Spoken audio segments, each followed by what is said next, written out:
Have you ever found yourself endlessly scrolling through Instagram or TikTok, bombarded with images of sculpted abs and intense workouts and meal plans for maximal gains? Maybe you felt inspired to try a new workout or diet, or maybe you felt frustrated that you weren't making progress like the people you saw online. You're not alone. Fitness social media is everywhere nowadays, and to be fair, it's done a lot of good. It's made fitness more accessible than ever, introduced creative workouts to millions, and even helped people be more active in their own homes. I personally use fitness social media to help find new movement patterns to improve my performance in soccer and figure skating and to improve my functional fitness, which is the type of fitness that not only makes you look better, but also move better in everyday life. But when social media fitness becomes more about aesthetics and going viral than about actually promoting health, these same posts that provided us with all this inspiration can now lead us down a dangerous path, both physically and mentally. As someone who holds a personal trainer certification and has studied both nutrition and anatomy, I've seen this up close. I've seen what happens when people follow influencer advice without understanding their own limits, or worse, chase an ideal that isn't even actually real. In today's speech, I'll explore two major categories of the hidden risks of social media fitness. The physical dangers, can cause, o- which include overexertion injuries and kidney damage, and the psychological ones that include body dysmorphia and exercise addiction. While fitness content on social media can be motivating and even educational, it's important to recognize that not all of it promotes safe or balanced practices. Fitness influencers often make extreme exercise routines look easy or even necessary, but chasing that level of intensity can lead to serious physical harm.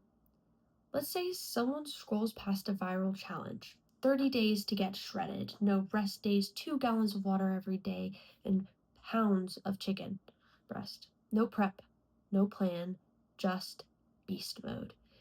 They dive in head first because that's what this grind culture on social media says is necessary. But this kind of overexertion, especially for someone without a solid base, can trigger a condition called rhabdomyolysis, or rhabdo for short. The Cleveland Clinic defines rhabdo as a life-threatening condition where muscle fibers break down and die, releasing waste products such as potassium and myoglobin into the bloodstream.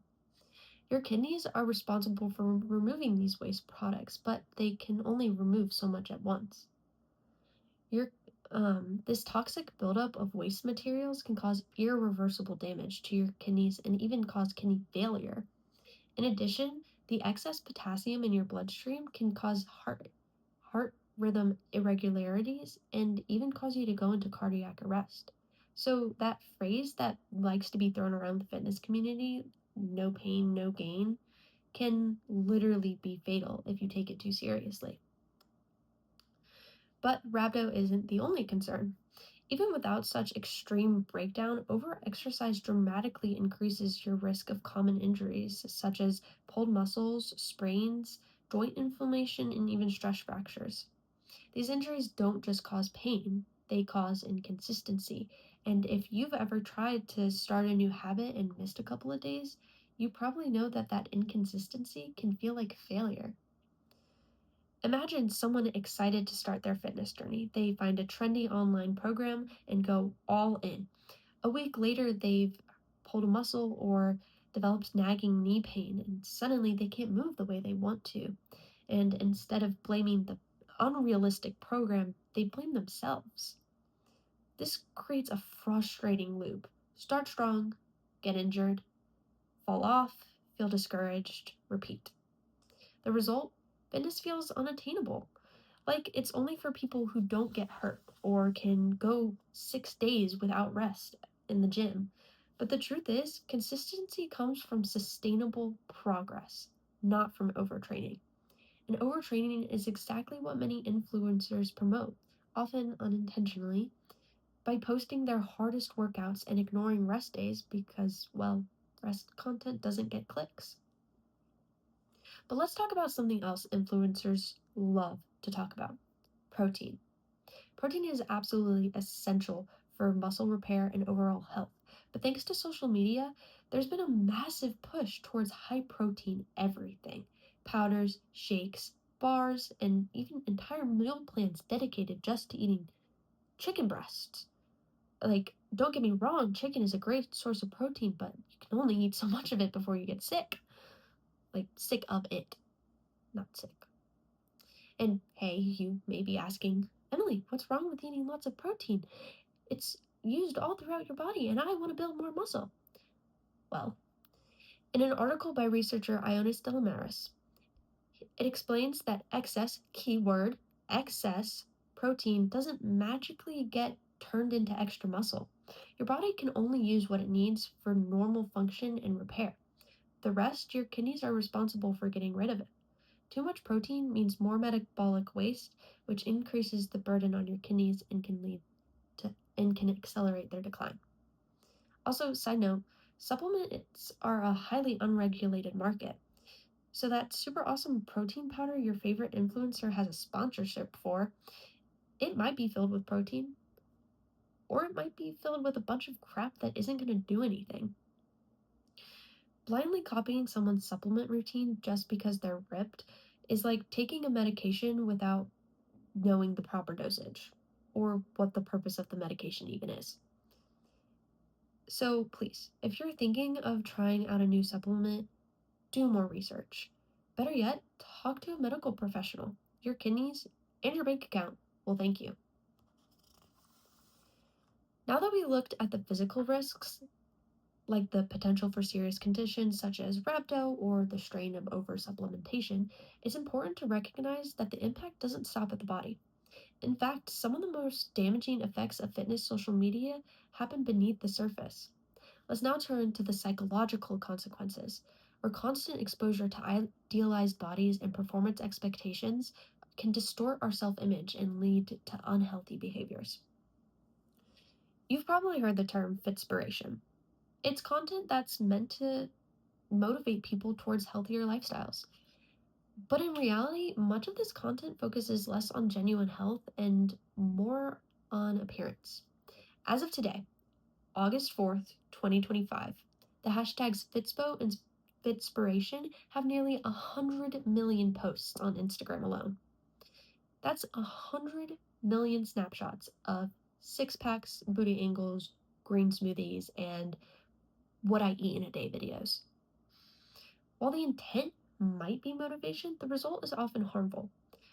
According to Dr. Robert Schmerling's article published on Harvard Health Publishing, which is the medical school's own newspaper, many of these posts prioritize aesthetics over function, promote unrealistic body standards, and frequently use sexualized imagery. Here's a startling statistic from that same article. Researchers conducted an analysis of the last 15 posts of 100 of Instagram's most popular fitness influencers, and found that 41% of those influencers had only posted actual fitness-related content 3 or fewer times in those last 15 posts. That means that less than a third of their latest content had anything to do with fitness or health. This disconnect between image and substance only amplifies the problem. Instead of encouraging sustainable health habits, these kinds of posts help create a toxic mindset where more is always better. More weight lifted or lost, more time spent training, and more control over every bite of food. This distorted portrayal of fitness contributes directly to body dysmorphic disorder, a condition where individuals obsessed over perceived flaws in their appearance. Even people who are objectively considered healthy can start to believe that they're not fit enough simply because they don't look like the highly curated, filtered bodies flooding their feeds. This pressure to look a certain way can also fuel exercise addiction. According to a 2025 study published in Frontiers in Psychiatry, exercise addiction is becoming more common, especially in college students. The NIH defines it as a condition where someone continues to exercise compulsively despite injuries, fatigue, and serious health risks. Some research studies have even shown that when those with exercise addictions are deprived of exercise, they experience increased levels of anxiety, depression, and even withdrawal symptoms similar to those who experience substance addictions. But why does this happen? Because social media creates a new normal. If your feed is filled with people lifting every day, never missing a workout, and posting selfies at the gym every morning, you're going to feel like that's what you should be doing. And when you can't keep up because life or school or injuries get in the way, you don't just feel off track, you feel like a failure. Even more concerning, exercise addiction is a twofold disease, both psychological and physical. It can easily lead to overexertion injuries and conditions like rhabdo, which I mentioned earlier. Also, those suffering from eating exercise addiction also tend to also have eating disorders, creating a vicious cycle with where food, body image, and training are all tied up in guilt and control. In conclusion, while aiming for fitness is absolutely commendable, the path to health is not always the easiest. It has its pitfalls, especially in the age of social media. Platforms like Instagram and TikTok have made fitness more accessible than ever, offering endless ideas for workouts and a community to be a part of. But with this convenience comes a responsibility. We need to be critical consumers of what we are seeing. Behind the filtered images, catchy challenges, and seemingly healthy routines can lie a world of misinformation and unrealistic expectations. Whether it's pushing your body past its limits without proper rest and risking serious injury and organ damage, or relentlessly chasing an unattainable body ideal, sending you spiraling into unhealthy behavior patterns, the dangers are real. So here's the key takeaway: true fitness is about balance, not burnout. It's about performance, longevity, and genuine health, not popularity or aesthetics. Your worth is not defined by the way your body looks, how much you can deadlift, or how many likes your workout post got. Take care of your body, protect your mind, and always think twice before taking advice from someone who is chasing clout over credibility. Because in the end, your health is so much more important than a social media trend.